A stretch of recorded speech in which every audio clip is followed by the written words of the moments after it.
David Michery has given some statements about Mullen's future plans. So, what did he say, and should you buy the stock? Stay focused for the next 10 minutes as we answer that by going through recent news as well as my chart analysis and price prediction. But before we do that, subscribe to our channel Stocks 101 for regular stock market updates. First up, David has talked about specific dates that are important for the Mullen Five's launch. The vehicle will be released by early 2025 with production vehicle testing starting by early 2024.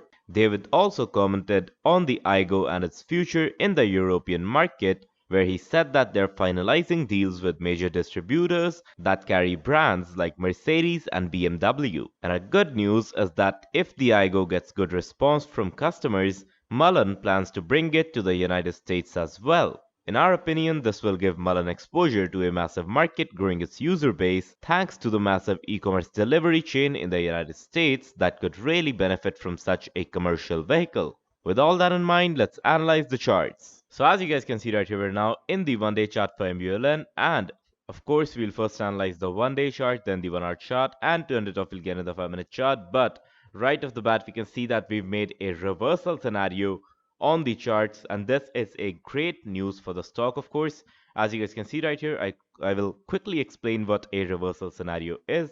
We made a pin bar candle which was in the red, and it was pointed towards the upper side, indicating that even though buyers were doing their best, right, the sellers still took over. And after that, the next day, that was 8th November, we can clearly see that we made a pin bar on the bottom side, which shows that, no matter how hard bears tried, right, the buyers, of course, the bulls did make their way out. And this pattern basically works on a bounce strategy, if I may call it, right? So this basically means that you go from over here and you bounce on this support and you go up, right? So this is a pretty simple concept and it works most of the times.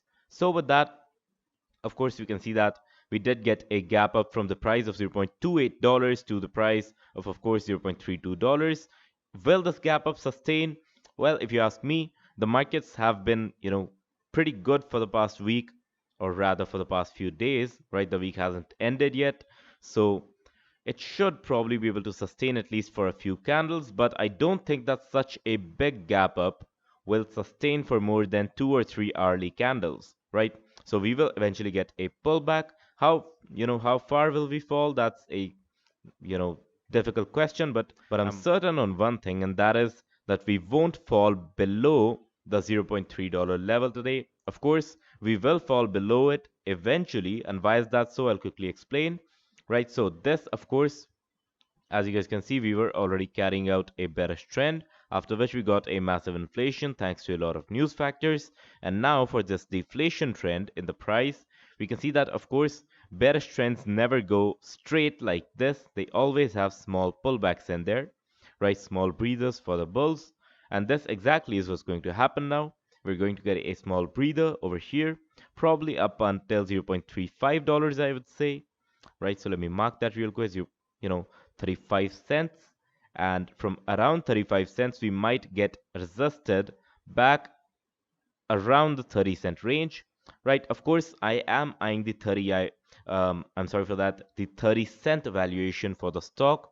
So in my opinion, 30 cents is a good valuation for the stock right now. Of course, considering the fact that, we've gotten the iGo exclusive sales rights and a lot more, right? The ELMS deal and all of that stuff. And of course, as we discussed in the previous part of this video, that we do have a lot more planned for the future of the company. But of course, if you look over here, for those of you who buy it over here under $0.25, you're already in a pretty good profit, if I may say. And it's like exactly 35% profit in just a matter of a few days, right? Oh, wait, I'm sorry for that. I went up to 35 cents. It's a 22% profit, which is still very good considering that we've only been in it for about a month, I guess, right? Not even a month. And those are pretty good return numbers. So if taking into account those numbers, we look at the longer periods and we start buying somewhere over here, right? We DCA below the $0.35 level, we can easily get 10x returns, of course, by the time the stock hits back these levels around $3.3, $3.5, right? And that's pretty normal in my opinion, right? Because we already did hit those levels around March as well. So if we do that again, well, there you got 10x returns, right? So, talking about the earnings, I do believe that we might miss out on these because other EV competitors are missing out on their earnings as well. But don't worry, it will just be a better buying opportunity for you guys. So, those of you who, did not enter and now are in a FOMO, you most definitely can get in once we get the earnings report and it's, a bit underperformed. So that would be a good opportunity. I believe we'll fall below the $0.3 range. And of course, we'll be trading back into these levels if we get a negative report. And this is possibly the best zone to acquire MULN, in my opinion. But of course, if we look at the long-term trend, right, there are a few things to kind of put into the picture, right? The first one, of course, fundamentals. The second one, financials. Third one, technicals. Technically, the stock is in a bearish trend because, of course, the entire market is in a bearish trend as well. Fundamentally, the company most definitely is recovering. Financially, they're kind of recovering, right? They've been cutting off debt and all of that stuff. They've been hiring new employees. They've been now, of course, a lot of people would claim that David Michery is firing shots into midair to get money. But of course, he needs money, right? MULN doesn't have much institutional backing, so they do need money to complete their new hires, to complete their new projects, right? How will the company grow? That is the only way that the company is going to grow.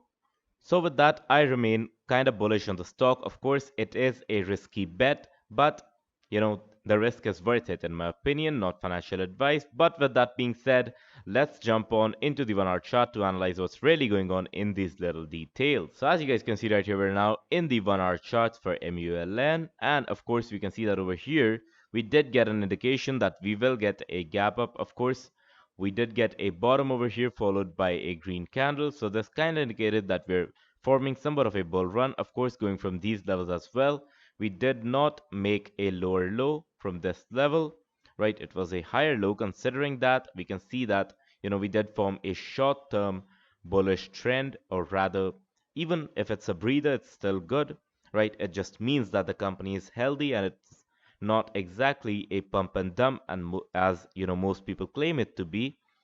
So of course we can look over here that we did get a good indication for this small fall as well, right? It was somewhat of a pin bar indicating high selling pressure. And of course, this gap up, even though it may be justified, as I already told you, if we get a few positive candles, we will soon fall and get a pullback into the $0.31 range. And we might even get a pullback in the first candle itself, but I'm not really betting on that, right? In my opinion, we will fall to the $0.31 level at least once, or we might not. That's again kind of risky, right? It's really volatile for the past few days. But considering the fact that David did give out a podcast and reassure investors, I'm sure some of them are a bit more calm right now with their investing and trading strategy, so that should benefit the stock. Now, will it go down? Definitely not, right? We're getting another green candle most probably today because, of course, this massive gap up, if we have to beat it and get it into a red zone, we would probably have to fall like 13 or 14%. That definitely is not happening, right? We will get a green candle today as well. We might fall a bit, right? But we'll still be in the greens, we'll still be in the profits, and it might just form a small term or a small or a short term bearish trend after getting a small bull run, a small breather. And of course that would only last up until 14th November, which is the earnings date. But to know what exactly went on over here, we'll have to jump on into our last resort, which is the 5-minute chart.